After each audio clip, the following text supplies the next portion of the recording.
Joining you today, and it's day 3 of the Rolex Sydney Hobart yacht race, and as you can possibly see behind me but around the dock, a lot of the yachts have arrived today, including the 4 100-footers that arrived in the very early hours of the morning.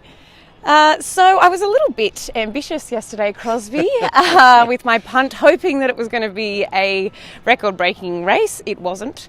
What was your take on the line honours? Well, I have to say it was very generous of you to go for the record, because it was probably a bit long odds as it transpired. Not far out, 2 hours out of it, so it was sort of looking possible till quite late. Just not quite enough on the side of the boat, to put it crudely. A little bit too much from behind to really make it super fast. Really interesting to see who came in, the 2 wider boats coming in first. So first Comanche and then Law Connect, and then followed by Blackjack in third, and then finally Wild Oats. Running very different lines, and it obviously didn't suit the skinny boats as much as they'd sort of hoped. But you'd have to say a pretty amazing win by Comanche. She's had an extraordinary season since she's been here, back in Australia again, and those guys have just completely nailed sailing that thing as well. It wasn't an easy race, as we'll hear later, but no, it was a great finish. And I think Law Connect 15 minutes behind. I mean, it was close. It was really close, and within an hour or so, they were all 4 in. So great front runners there for the 100-footers. Oh, and incidentally, we must call them 100-footers now, not Supermaxes, apparently. Anyway, there you go. Yeah, I think for me it was amazing to see the crowds down here. I mean, the line honours were arriving in very uncomfortable hours of the morning, yes, and to see the dock down in here in Hobart just absolutely packed with people, with local Tasmanians and family and friends. It was wonderful. Yeah, and they come every year, doesn't matter what the weather is, what time of the day, they come out in droves, and it's brilliant. And I think the yachties just love it, that really good reception. No, it's great. Yeah, the other thing that stood out to me was during the presentation, John Winning Jr. was talking about the crew on board, and there's 24 people on board with a strong Australian base, but quite a lot of internationals on board, so it's really great to see the complexity of the crew. Yeah, and many of those sort of, already established, like Pablo, who's been on board with Comanche for a long time, but then, Spanish, Irish, New Zealanders, French, yes, that's right. All the names as they were giving the presentation. Wow, that really is a cosmopolitan crew. Yep. Yeah. So the PT52s have all been arriving today, and some are continuing to arrive. Minor correction, TP52s. Oh, I did that again, sorry. TP, dyslexic, we'll blame it on that. And they're still arriving. Do we have any possible signs of an IRC overall winner at this stage? We have some pretty strong signs. They're called, rather euphemistically, the clubhouse leader, which basically means that unless somebody else comes in and beats them, they are holding the lead position, if you like.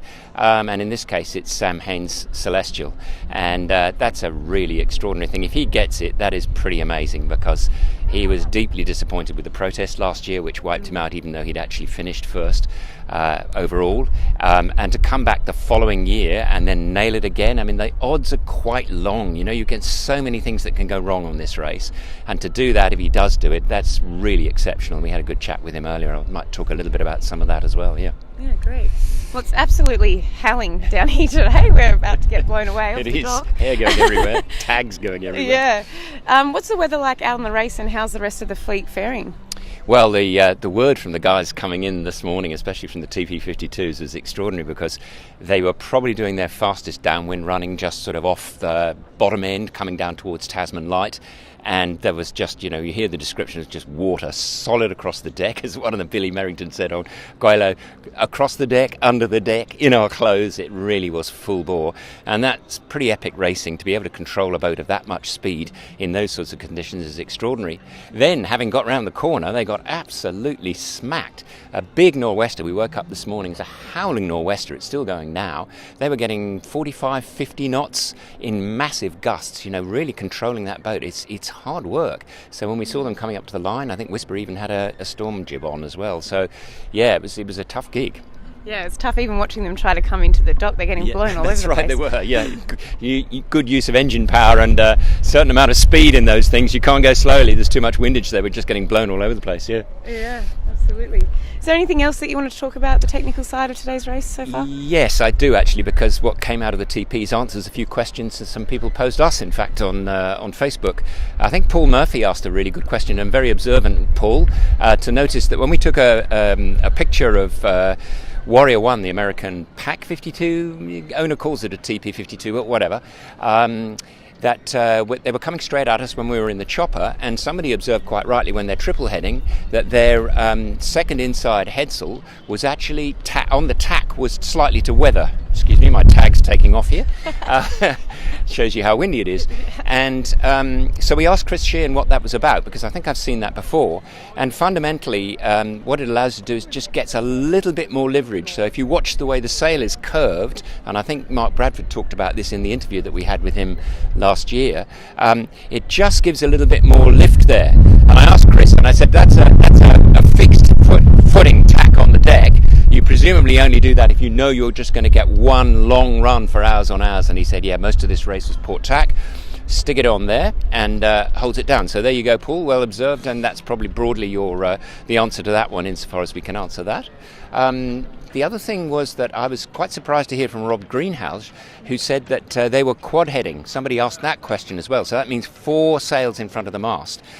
Generally, when Mark Bradford was talking about that last year when we were talking about triple heading, he said, generally speaking, TP52 is not long enough broadly to have a 4-header, but Rob says you can just about squeeze it, and that usually means they're really tall, narrow sails in that slot as well. So well observed, everybody that was paying attention to that stuff. Interesting stuff. Other than that, just some descriptions of some seriously wild weather. I should say one of the ones, and I won't mention names because it's probably not appropriate to do so, but one of the crew said got to one point when they were coming down to the bottom of Tasman Light and they just literally had water going everywhere, and the sailing master said to his owner, "You want to win this?" And the sailing master sort of looked a little nervous, tried to decide whether he's keeping his boat intact or just going for it. And they were down below when he asked the question of him, and he said, "You stay here." And they went up on deck and brought it home. Certain amount of damage. Interestingly, that URM came in with a broken bowsprit. The strut was gone. The bowsprit was still there. That's pretty hairy, and they did that on a jibe. So what that basically means is they're jibing through it. Pressure loads up when they put the sheet on the spinnaker, and then it just popped the strut out. So they came home without that. Very lucky that it was an upwind finish, so they could sort of get home. Celestial finished with torn main at the top, and they'd done that for quite a while back. It's an interesting point about the sails. These sails are made so robust that actually you can still get a minor tear and the whole thing not disappear. But it's pretty hairy when you're in a lead and you're losing bits of your mainsail and you're thinking, can it hold in long enough to actually get us home? So yeah, lots of stories. And I reckon with this weather and the cold front coming through that we're going to hear plenty more stories. A few retirements with broken rudders and other things just going on at the moment. I reckon the guys out there are having a bit of a tough time. It was pretty epic conditions today. Yeah, pretty hairy. Yes, exactly. Well, this hot and windy weather is on the cusp of change, as you were just talking about. So when we cross live tomorrow, there's a high chance that we're going to be much more rugged up than we are now. Absolutely. And that's all of our